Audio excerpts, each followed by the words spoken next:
Moi, je connaissais pas vraiment Virginie Despentes. J'ai pas lu tout ce qui... Je n'en ai lu aucun. Je connais un petit peu son personnage des différentes interviews qu'on a pu Oui. voir d'elle.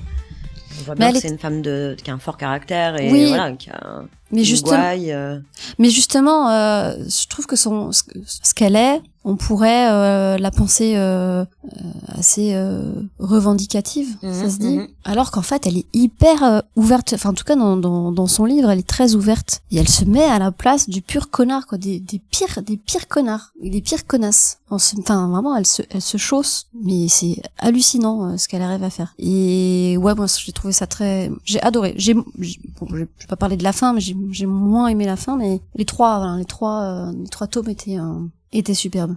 Il faudrait que je me penche sur la question, oui. Je peux te prêter le tome 1 si tu veux. Mais bon, t'as peut-être d'autres ça, lectures. Non, c'est pas ça. C'est qu'en fait, je lis plus sur livre. Ah oui, tu lis sur Kindle. En fait, ouais, un Kindle. On m'en a offert un il y a maintenant vraiment beaucoup d'années. Et déjà, c'est commode. Ouais. Parce que quand tu lis dans un lit et que quand tu perds un papier, que tu lâches ton livre, tu sais jamais à quelle page t'étais, alors que Kindle, ça peut pas t'arriver. Premièrement. C'est pour ça que t'arrives pas à lire ton livre. Il est pas sur Kindle. Ah, ceci dit, oui, c'est difficile. Oui, mais bon, ça doit coûter peut-être 1,99€ sur Amazon, donc c'est pas ça qui devrait me rebuter trop longtemps, mais tu as raison. Parce qu'en fait, depuis, je ne lis plus de livres papier. L'avantage du Kindle aussi, c'est quoi ? C'est que moi, pour m'endormir, j'ai besoin de lumière tamisée. Je n'aime pas avoir de lumière trop forte.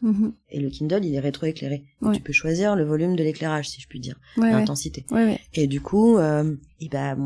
c'est comme si t'étais en train de lire une page en plein jour, mais elle est juste pas éclairée par l'extérieur, elle est éclairée par l'intérieur, et ce n'est pas choquant pour les yeux. Alors qu'un livre, pour bien lire, t'es obligé d'avoir une forte lumière. Exactement. Si tu veux bien lire. Il faut vraiment une très bonne lumière qui vise bien la page, et en plus de ça, du coup, surcouche qui m'est arrivé maintenant il y a 2-3 ans, c'est que je vois de moins en moins bien de près. Donc, l'autre avantage du Kindle maintenant, je veux pas te cacher, c'est que j'ai agrandi la police d'écriture. Ça a été un des drames récents de ma vie. Ça fait pareil sur ton téléphone. Absolument.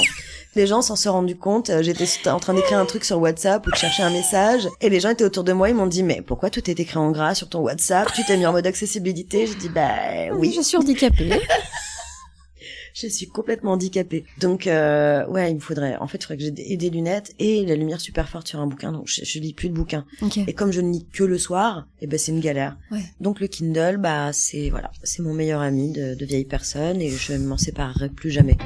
Merci de nous avoir écoutés. Retrouvez-nous sur vos plateformes préférées, Spotify, Deezer, Apple Podcast et Amazon Music. Abonnez-vous, commentez, likez et puis retrouvez-nous aussi sur Instagram @VERBOUI2LE pour commenter également et nous raconter vos anecdotes. Ciao ciao.